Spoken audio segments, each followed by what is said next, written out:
Welcome to the show today. I am your host, Timmy Kick. Today we're going to discuss the ins and outs of addiction.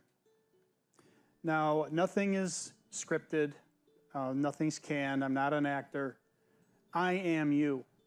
I am exactly where you are right now at one time in my life.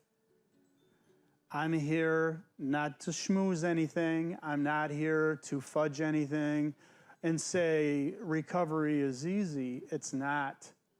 It's so rewarding, but the ultimate decision has to be with you. There's some things that we're going to talk about today that make you uncomfortable. But again, the most important thing we're dealing with is your life. You only have one. Right now you're tripping up, you're making bad decisions. Maybe you're hearing it from people, maybe you're not. But the rewards are immense. And it's all about putting the proper things in your body so you have proper outcomes. Example, putting nutritional food in your body instead of drinking glasses of vodka, or smoking marijuana all the time, or too many pills, or whatever your situation may be. You're going to have radical adverse effects if you're not treating your body kindly. Your body can only function at its best if you're putting the best effort to put good stuff in it. Congratulations, you're alive. And later you'll realize how much meaning is in that statement right there. If you're able to watch this show and you're alive, you're one step ahead of the game. The next huge step you have to realize is you have a problem. There are two things in the addiction world that happen to you. One is your physical addiction, meaning you have to have a drink or a drug to function. You can't get on through life without it. And the other component is the mental obsession. And what happens when you get help, when you get treatment? Both of those diminish and go away. It's very important to realize both of those. If you're drinking a lot every day and you're craving, you have the shakes, you can't go to work, you can't sleep during the night, you always have to have a drink. Could be a telltale sign. If you can't get out your door in the morning without smoking a joint or taking pills to calm down or whatever, anything that is a foreign object to your body is not helping you. I had someone tell me a long time ago, if you can't get through the day without a drink, you may be an alcoholic. It's a lot to be said for that when you do get sober and you realize that. Here's 5 points that I want you to think about. One, most importantly, whatever you're doing, stop. Stop. Secondly, you have to learn before you make any decision to breathe. You need oxygen to breathe. You need to take a deep breath, calm yourself down. So stop, breathe. Third is yield. You need to yield and think about what your next move is going to be. Think about it. Take time to think about it. And then number 5, proceed with your decision making with caution. Let's take a moment to think about exactly the way in the addiction field your mindset is thinking. Picture yourself as a little person in a room with 2 control handles. Okay, you're inside your brain. You're right in here. Okay? Now, if you're in a room with people, you don't have to talk about how silly I'm acting right now, or you don't have to let on to anybody. You know, if you're one of these guys that has to always be cool, or one of these girls that has to always be Miss Popularity. I'm only talking to right in here. I want you to open your ears and just think about what I'm trying to say to you. You got a little person in this control right in here in your head. That person is in control of this whole body. You're like a tiny little person in a huge robot every day of your life. You're making the decisions for the rest of your body. Now, if you're confused all the time through the throes of addiction, alcoholism, whatever the case may be. Sleep deprivation can do the same thing. If you don't get any sleep, your body requires so much sleep. Your body requires so much nutrition. When you replace your decision making in your brain with drugs and booze instead of eating nutritional food, that's going to throw an adverse effect in your life. It's very important to learn that you have to replace the drug and the drink with nutrition. That's originally how your body and your brain was designed to function normally. So you're in there running these controls, okay? You're not going to make good decisions behind the controls. It's basically like getting behind the wheel of a car high or drunk. You're gonna get a ticket. You're gonna crash eventually. You're gonna hurt somebody. You're gonna hurt yourself. By replacing all of these issues with being abstinent, and there is a way we can help you do that, and get back to the basics. Remember back in a time in your life as a little kid when you were always happy, before you got involved in the throes of addiction. Remember when the littlest things made you smile, made you laugh, made you happy. Okay, it doesn't matter what age you are, we can get back to that point. A little bit of work and a lot of dedication. Okay, because everything that you do lies within you. It lies within you, yourself, and you, and nobody else. No one telling you, I have to get help. You got to want help. Let's talk about who's driving the bus in your decision-making in your life. Little guy on the control, okay? You think about, how many jobs did I lose in my life? Or why can't I get a job? Your attitude in your life determines your altitude. You're flying a plane. If you've got a lousy attitude, here's a mountain. You're going into the mountain. If you have a great attitude, you have got a great altitude, looking down and enjoying life, not struggling on the bottom, trying to get up in life. When you're under the throes of addiction or alcoholism, you're constantly battling everyone else to make them think you know what you're doing. You don't know what you're doing.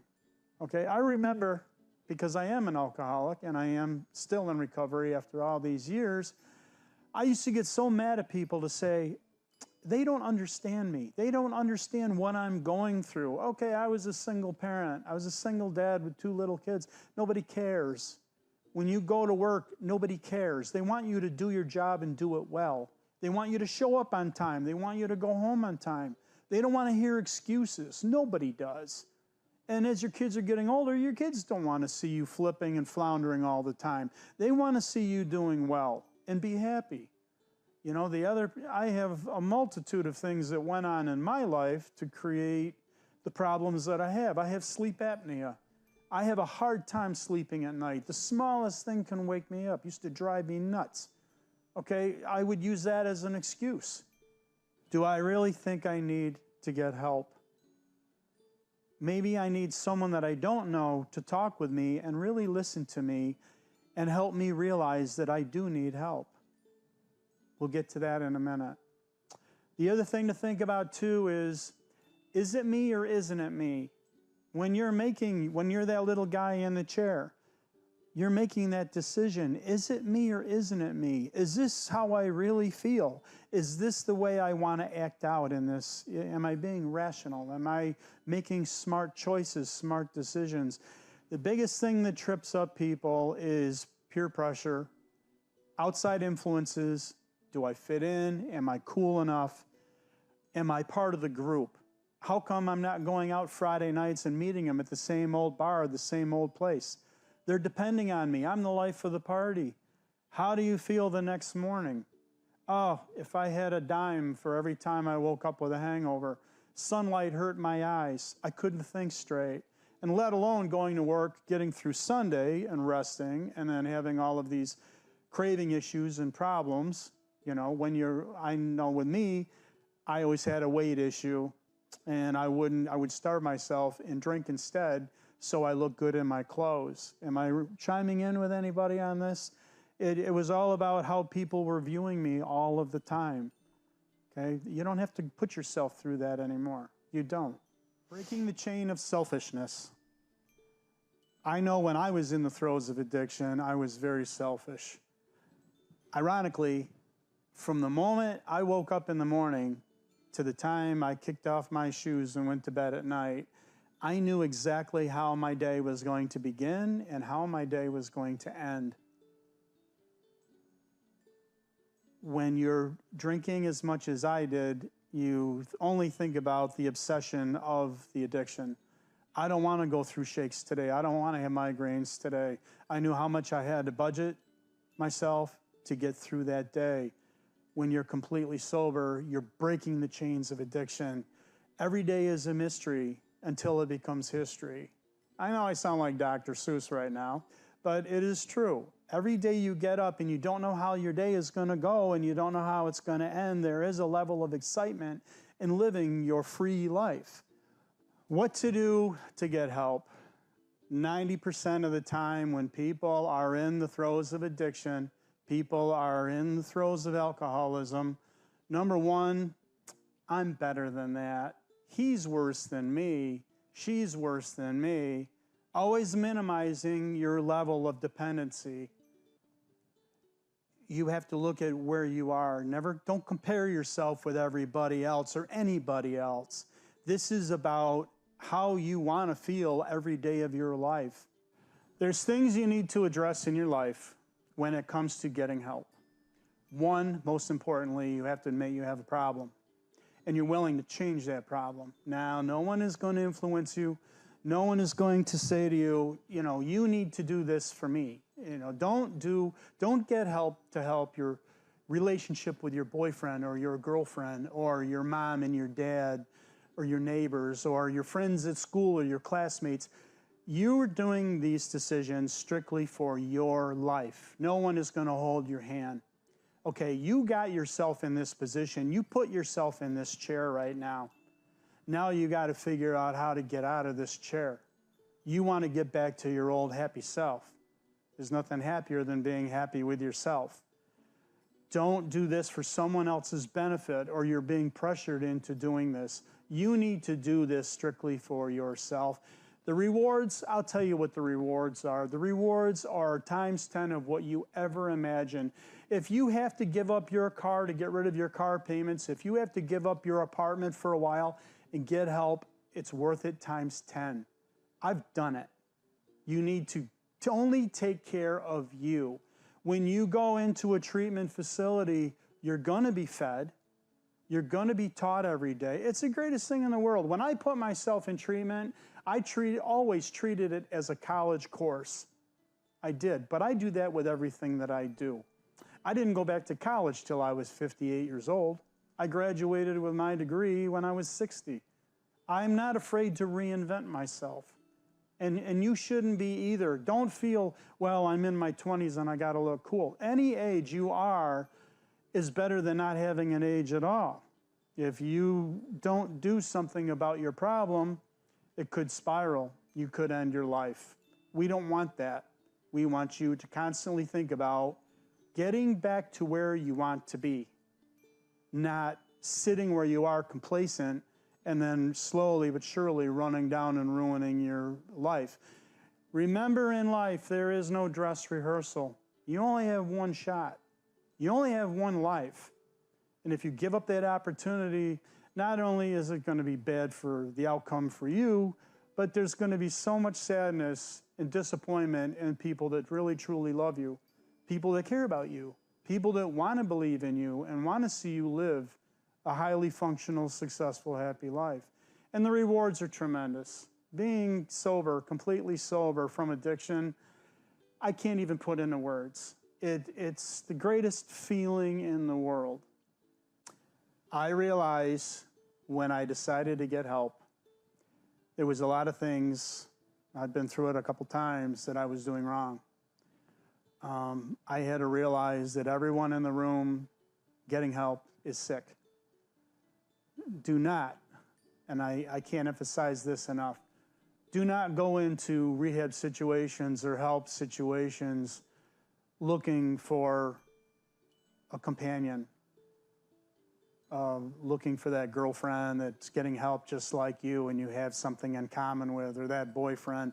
I've seen that happen. It always ends up in destruction. Believe it or not, after you get out of a treatment facility, you're not going to ever see these people again. Most of the time you will never encounter, at the time where you're supposed to be getting help and keeping focused on you, don't take the focus off of you and put it on somebody else to make yourself look better. You have to be selfish and vigilant with your life. You're there for only one reason, and that is to improve how you feel and how you think with your life. Recovery is precious. Recovery is something that you need to give 150% of every single day. You're not going into recovery to impress anybody. You're going into recovery to be the best that you can possibly be. You're going to meet all kinds of people. You're going to meet people that totally blow you away, that you look at highly or the other way. Just remember, who are you there for? You're there for only yourself. When I went to treatment several times, I learned an awful lot about myself, and I learned a few things from other people. You take a little bit, you give a little bit.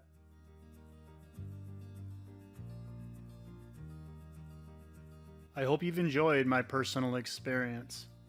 If you're looking for more information, feel free to call this number. Just give it a try. It's your first big step.